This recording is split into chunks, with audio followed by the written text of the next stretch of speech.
Nous nous sommes vus dans cette même salle le 13 mai 2025 pour une conférence de presse. Vous étiez tous là.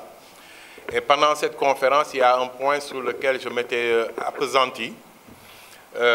C'était le problème que nous avons eu lors de nos élections pendant l'Assemblée générale. Alors, j'avais dit lors de cette conférence de presse que pour cette élection du 15 janvier 2022, il s'est produit une forfaiture, comme je le dis souvent, pendant cette élection. Il y a un groupe qui a été mandaté par le ministère, et dans ce groupe, aucun membre, aucun mandaté ne détenait de licence N, c'est-à-dire 2022, et N-1 2021. Et ne pas détenir ces deux licences empêchait à tout candidat de pouvoir se présenter. Ça faisait partie des points de notre règlement intérieur, N et N-1, pour pouvoir prétendre à être membre du comité directeur et ainsi postuler pour un poste au niveau du bureau. Nous étions en face de gens qui n'avaient pas de licence, de gens qui appartenaient à des clubs qui n'étaient pas affiliés, qui n'avaient pas demandé d'affiliation, que nous n'avions pas reçu au niveau de la direction de la Fédération du vélo. À la suite de ça, ce bureau a été mis en place et dans ce bureau, aucun membre du bureau n'était en règle pour pouvoir prétendre au comité directeur et encore moins au bureau.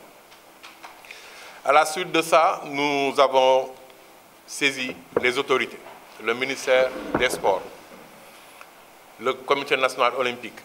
Nous avons écrit à la Confédération africaine de cyclisme, la CAC, et l'Union cycliste internationale, l'UCI. L'UCI a réagi. La CAC a réagi. Mais par contre, au niveau national, le ministère n'a pas fait suite à nos différents courriers que nous lui avons adressés. De même que le comité national olympique. Et en plus, le comité national olympique a donné le feu vert au nouveau bureau qui avait été désigné. Nous avons quelques mois après, 6 mois après, entamé une procédure en justice pour obtenir l'annulation de l'Assemblée générale, vu tous les couacs que nous avons pu enregistrer ce jour-là. Depuis juin 2022, ça fait 3 ans, même plus, nous étions au tribunal contre le ministère et le nouveau bureau qui a été mis en place. Il y a eu beaucoup de péripéties. La première constitution qui devait siéger pour traiter ce dossier a mis en délibéré, après avoir plusieurs fois demandé aux différentes parties de produire leurs licences 2022 et 2021. De notre côté, tous les documents qu'on nous a demandés, que ce soit les licences, la liste de présence, le PV d'assemblée, on a tout déposé. Mais l'autre partie n'a pas déposé ses licences parce que cette partie ne détenait pas de licence. Ils ont été mis en place injustement. Alors, le tribunal avait mis en délibéré et il s'est trouvé qu'il y a eu des nominations au niveau de la justice et la Constitution qui devait, le tribunal qui devait siéger avait été muté vers d'autres juridictions. Il y a eu une nouvelle composition et le nouveau tribunal a de nouveau rabattu le délibéré qui était fixé et a demandé encore les documents qu'on les produise pour qu'ils puissent délibérer. Au fil du temps, ils n'ont jamais pu déposer, mais nous avions encore tout déposé à nouveau. Ils ont mis en délibéré. Il y a eu la grève de la justice, ça a tiré en longueur. Et après la grève, le tribunal a valablement vidé cette affaire-là. Nous vous avons remis une attestation de jugement rendu. En fait, le jugement a été vidé ce jeudi passé, le 16. Et dans l'attestation que nous avons pu avoir le vendredi, il est dit clairement, le tribunal, je cite, par ses motifs, statuant publiquement contradictoirement en matière civile et en premier ressort, en la forme, reçoit l'action. Au fond, ordonne l'annulation de l'Assemblée générale du 15 janvier 2022. Mais les dépend à la charge des défendeurs, c'est-à-dire à la charge de l'autre partie.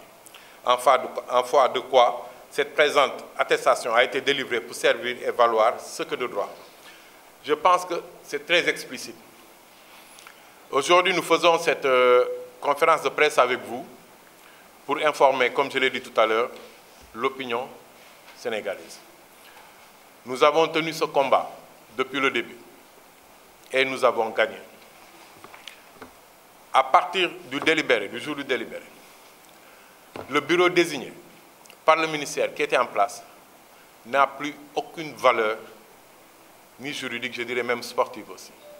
Ils ne peuvent plus officier en tant que bureau de la Fédération de cyclisme.